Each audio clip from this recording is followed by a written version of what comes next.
Hi there, I'm Jordan Smith from Rapido TrainWorldTV, and when I'm not participating in product development meetings, working in the warehouse, answering YouTube comments, handling a lot of our social media, picking up milk for the guys on Monday morning for their coffee, vacuuming the office, organizing Jason's collection of train parts, watering plants, photographing models for the website, shoveling snow, making coffee, getting choked by Janet,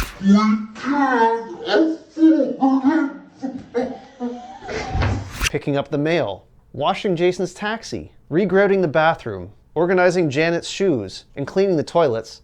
When I'm not doing those things, I'm also Senior Vice President of Video Production, North America Division for Rapido. And today, I have our new, modernized FL9 diesel locomotives in HO scale. So a quick rundown of the FL9s. These locomotives were built by the Fairbanks Morse Company in the late 1990s for use on California's surfliner trains. Later on, when they were retired, they were purchased by Metra for use on their commuter operations in the Chicago area.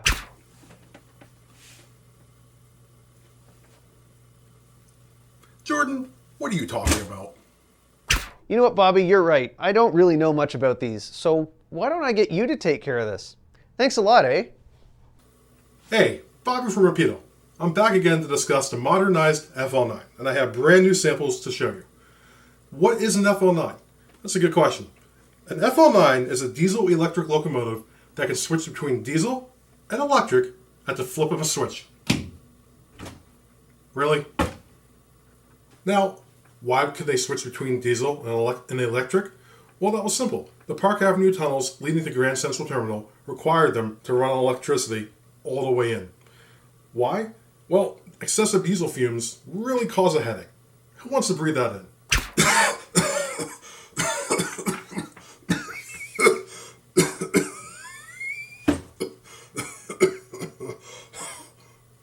Now, another thing about this that makes them so unique was that they were built between 1956 and 1957 for the New Haven Railroad. Eventually, they got passed on to Penn Central, Conrail, and eventually Metro North and Amtrak.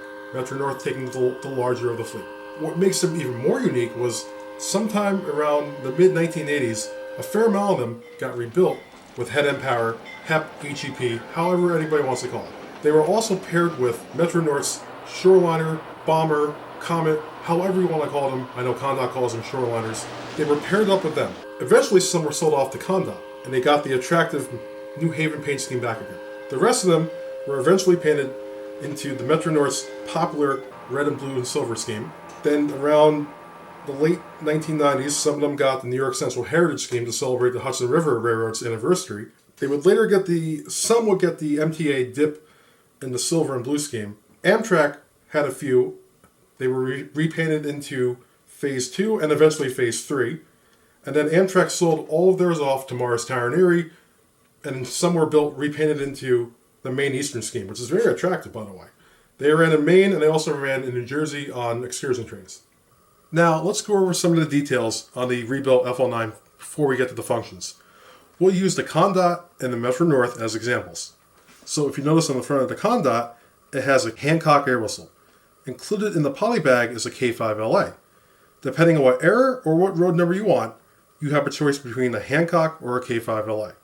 Usually sometime around the late 80s, most of them were switched out to K5LAs, but some of them did last a little bit longer.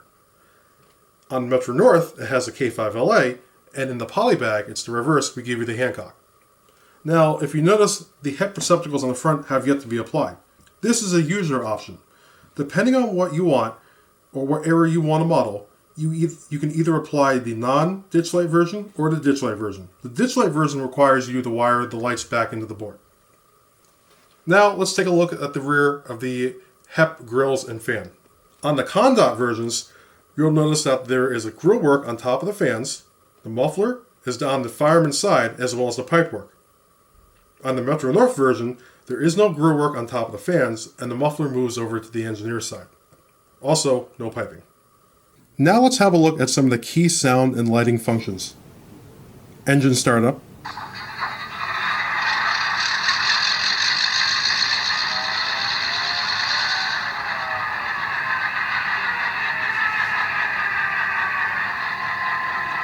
Next is the headlight.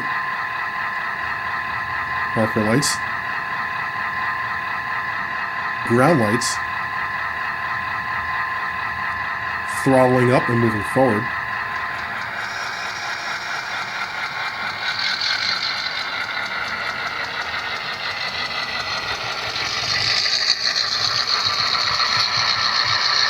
brake squeal,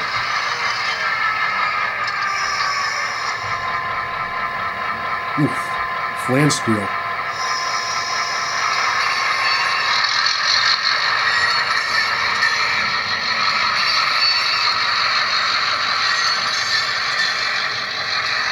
now the best part, the horn, both a K5 LA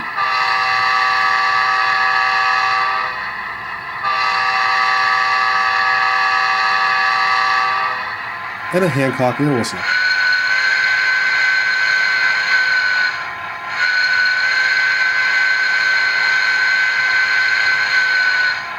Toot toot. Ding ding ding the bell.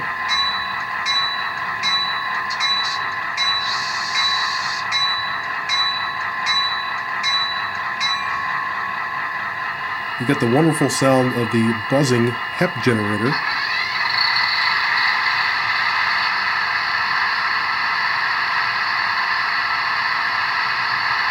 And finally, Grand Central Terminal mode. This mode switches between diesel and electric and vice versa.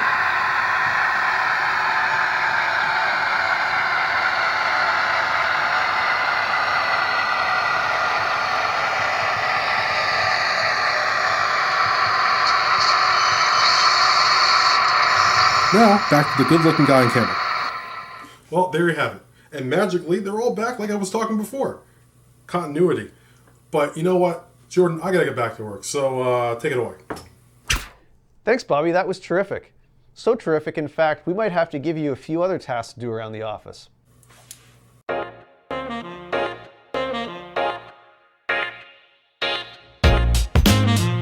That being said, the modernized FL9s are actually on the way from the factory right now. They're on the water and are expected probably sometime mid-February, thereabouts.